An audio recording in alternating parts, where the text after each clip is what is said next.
महर्षि Ayurveda parts capital club. मैं professor doctor Rakesh Parashar, Maharshi Ayush village and birds capital club की ओर से इस एपिसोड में फिर से आप सबों का स्वागत करता हूं।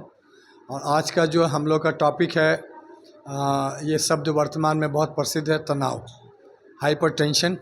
उसके ऊपर हम लोग विशेष रूप से आज चर्चा करेंगे और किस प्रकार से योग प्राणायाम के द्वारा हम अपने दैनिक जीवनचर्या में तनाव को और हाई ब्लड प्रेशर को कैसे मेंटेन रख सकते हैं, इसके ऊपर कुछ विशेष प्राणायाम के ऊपर हम लोग प्रकाश डालेंगे। देखिए, सबसे पहले तो हमें ये समझना चाहिए कि तनाव है क्या। तो जैसे एक नदी है, नदी में पानी बह रहा है, जब आप उसमें बांध बना देते हैं तो पानी का धीरे धीरे जमाव होने लगता है और जमाव होते होते उस बांध के ऊपर काफ़ी ज़्यादा दबाव पड़ना शुरू हो जाता है। अगर उस वाटर लेवल को हम लोग मेंटेन नहीं रखेंगे तो वो वाटर लेवल जो है धीरे धीरे उस बांध को तोड़ देता है। तो किसी भी कार्य को करने के लिए स्वाभाविक रूप से दबाव उत्पन्न किया जाता है, लेकिन दबाव रहे, प्रेशर रहे, तनाव में परिवर्तित नहीं हो जाए। तो इसके लिए हमें अपने दैनिक दिनचर्या में कुछ योग प्राणायाम और दिनचर्या को अपनाना चाहिए, जिससे कि हम अपने तनाव को व्यवस्थित करके रख सकें। तो सबसे पहले जो प्राणायाम है, जो मुख्य प्राणायाम है और जो बहुत ही सरल है, भ्रामरी प्राणायाम। इसको आप कई विधि से कर सकते हैं। एक साधारण है कि आप सुखासन में बैठ जाएं, आसन में दोनों हाथों को ज्ञान मुद्रा में इस प्रकार से रख लें और नाक के बिल्कुल आगे वाले हिस्से से भ्रामरी मतलब भौंरे, बीज भौंरे के समान गुंजन करते हुए नाक से ध्वनि निकालें। इंग्लिश में इसको बीज साउंड भी बोलते हैं, मतलब मधुमक्खी का उड़ने का जो आवाज़ होता है ना, बन बन बन, उस प्रकार से नाक के बिल्कुल आगे वाले हिस्से से आवाज़ निकालना है।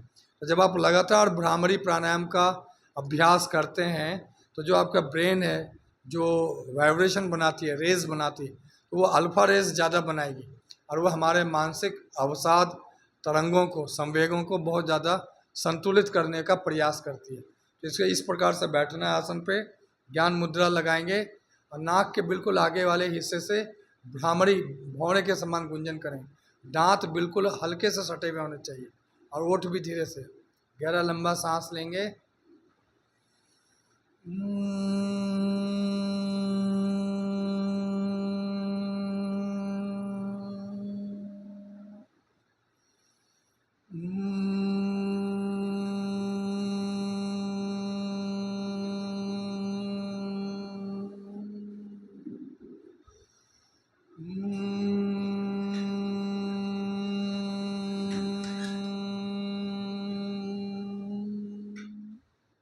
तो इस प्रकार से 3 से 5 मिनट लगातार भ्रामरी प्राणायाम का अभ्यास करना चाहिए।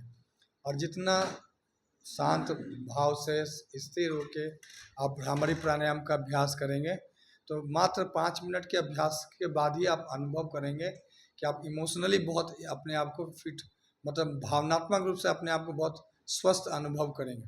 तो पहले भ्रामरी प्राणायाम का अभ्यास करना चाहिए, फिर उसके बाद उद्गित प्राणायाम का अभ्यास करना चाहिए।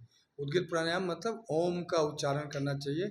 ओम का जब उच्चारण करते हैं तो छोटा करेंगे और म का उच्चारण को ज़्यादा लंबा करेंगे, तो आपको मानसिक शांति और भावनात्मक संतुलन ज़्यादा असर करेगा। इस प्रकार से श्वास भरें।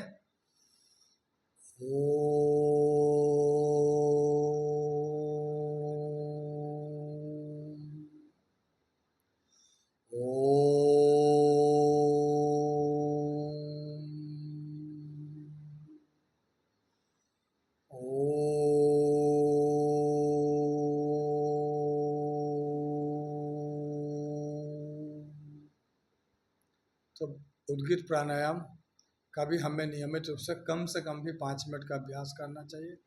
जब आप लगातार ओम का उच्चारण करते हैं तो ये जो आपके स्ट्रेस पैदा करने वाले हार्मोन्स हैं और उसको जो बढ़ाने वाले हार्मोन्स है, उसका सिक्रेशन बहुत बैलेंस हो जाता है और आपका स्ट्रेस बहुत तेज़ी से घटता है।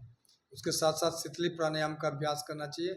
अपने जीभ को इस प्रकार से मोड़ लेना चाहिए, यू शेप में, ऐसे, और जीभ के बीच से